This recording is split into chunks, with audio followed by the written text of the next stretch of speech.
Hey guys, it's Sim, and today we're going to be reacting to disturbing website Iceberg Explained. This video popped up in my recommended, and it looked really interesting. It looks really well put together, and this is just something I wanted to watch. Let's get right into it. This is almost 2 hours, so I'll probably split it up into parts, but I'm not going to watch the whole thing in one sitting.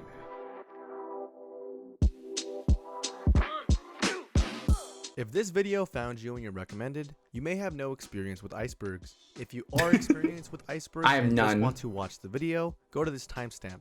An iceberg is basically a tier list that begins with most known facts and ideas of a topic, dropping all the way down to least known facts. In this video, I'm going to be going over the disturbing website Iceberg provided by Reddit user Mitch_Green4TDS1Game. This iceberg goes in depth on some of the internet's most disturbing websites. Now, this I'm excited for this. Any onion links for anybody that browses the dark web. This video and the iceberg in its entirety only includes links that you can visit on any old browser on the clear net. While that might turn a few people off of the video, there's actually quite an abundance of websites that made my skin I'm not interested in going to the dark web. Fuck that. Random or creepy the vibe was. All the links for the websites will be left in the description for you to check out. Also, just a disclaimer, Let me turn it up a little bit. This is an iceberg video, which means that I'm not going to be going in depth on these websites. I always get a lot of comments asking why I don't go super in depth, and to that I say each of these entries could easily have their own 30 to 40 minute video. I'm trying my best to give a short and concise explanation for I'm okay with that. One last thing I have to address is what an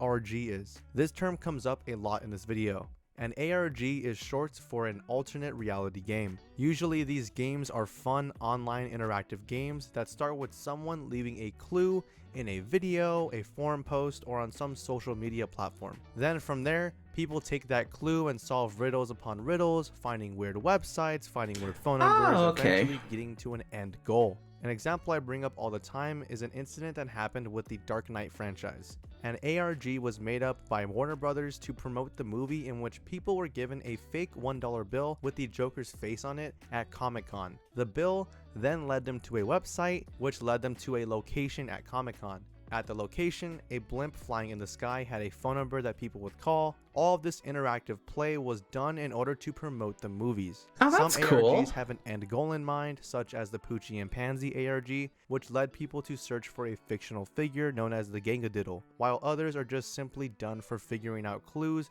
without a real goal in mind.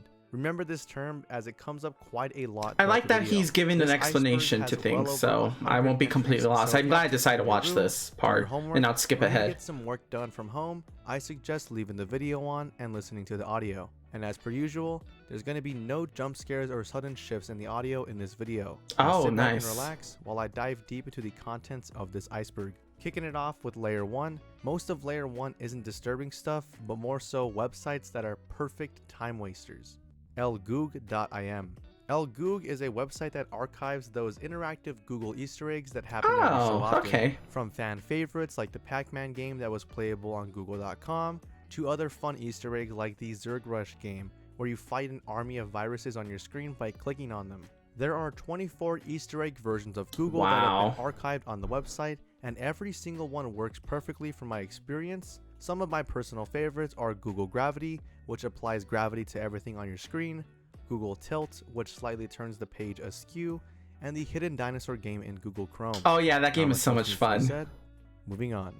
Boardbutton.com. Oh, I've used this website before. Your friend showed you in class when you guys finished your assignment and wanted to goof around. The site simply displays a button that says bored, press the button, and has a monologue written applying to those that are bored. Pushing the button redirects you to various games like Flappy 2048, which is a bootleg version of a game that is a mix between 2048 and Flappy Bird, Crazy Card Trick, which is just a simple magic trick, and other various websites that are just there to ease your boredom. I found this site to be very similar to another website I know called the Useless Web.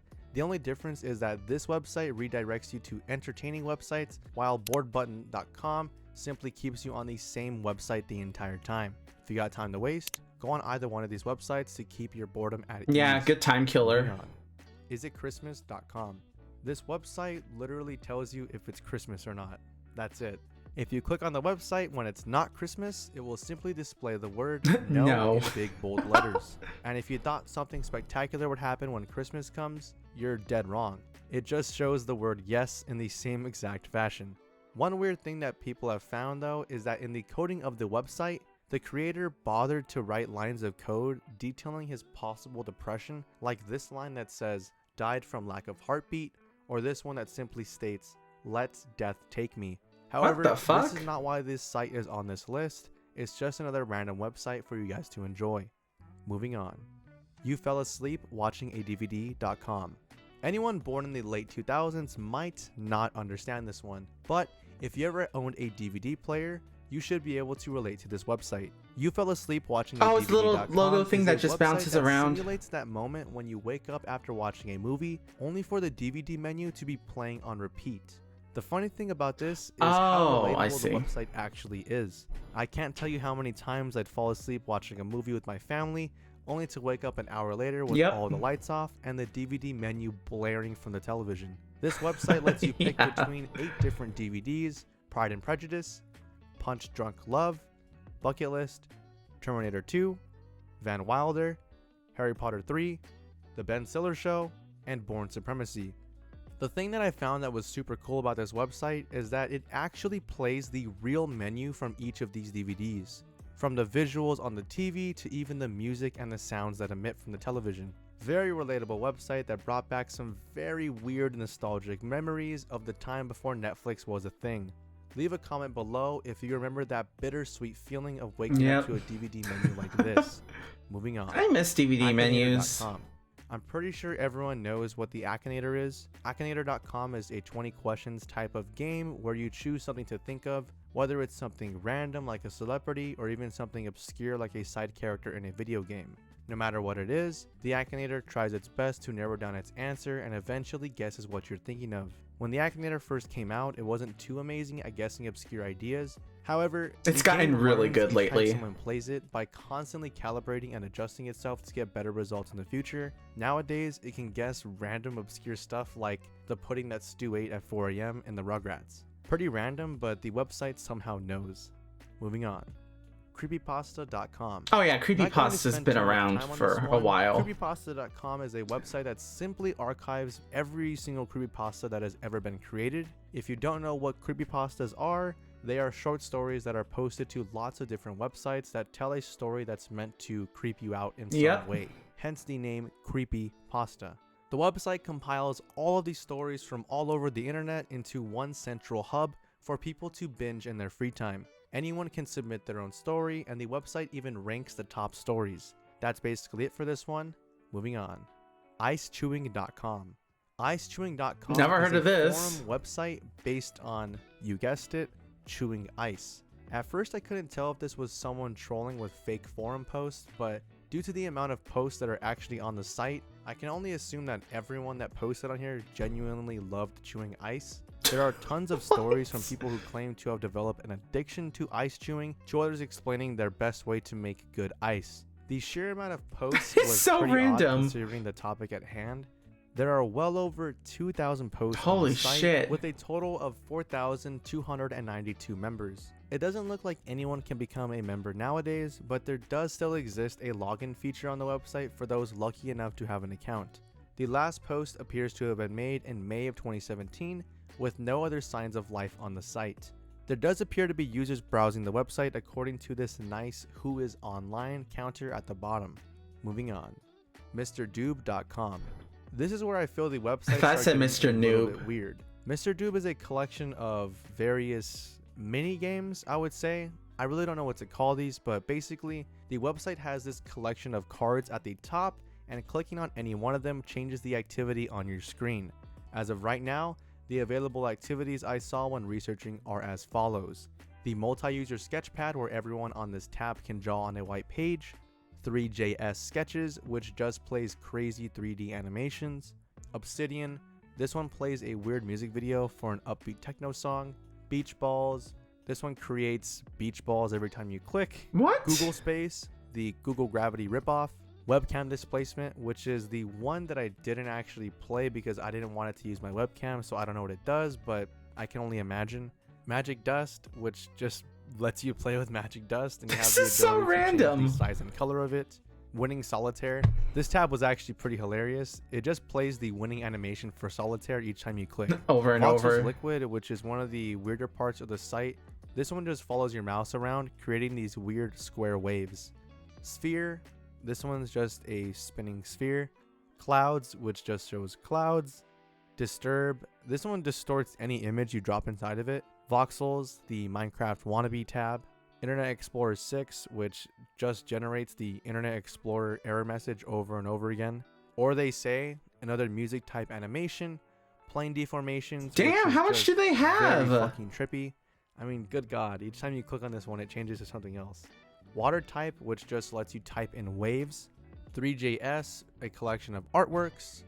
Harmony, a solo version of the Sketchpad. Zoom Blur. This one just lets you simulate creating an eclipse.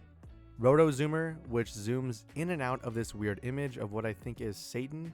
Fire, this one's just a fire simulation. The next 6 are Water Remix, Water, and then 3 tabs that are called Branching.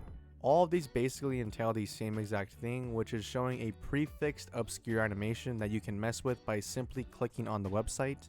Finally, we have the last 2 tabs, which are 3D Waveform and Checkbox Painter. 3D Waveform is literally a 3D waveform of an audio titled Slumber by EEDL. Checkbox Painter is also exactly that. It's a painting tool that lets you click and drag to draw, but instead of using normal lines, you use checkboxes. This is so random. On the website. I mean, holy what a shit, freaking that's a website. lot I of can't even tabs. imagine how much work went into this one. Very obscure, but you guys will see that later down in this list that this one isn't even scratching the surface for how big and crazy some of these websites can get. But I will say some of the animations on this site are very freaking cool because of how hard they are to comprehend. Props to the man himself, Mr. Doob, for creating such a behemoth of a website. Moving on. republic-mangoose.fr. What? Okay, this is gonna be the last one. No idea how to pronounce this website. This entire site just displays one page that has a mango on it with a spiral background emitting light and spinning. That's basically it. Moving on. What? Okay, I'm gonna stop right here. That was disturbing website Iceberg Explained. We only got 12 minutes in the video. I'll probably end up doing a second part. I'll probably just end up watching the whole video. This is actually really interesting, and we're only scraping the surface of how weird and disturbing this is gonna get. So yeah, let me know what you guys thought down below, and I'll see you guys in the next one. So bye.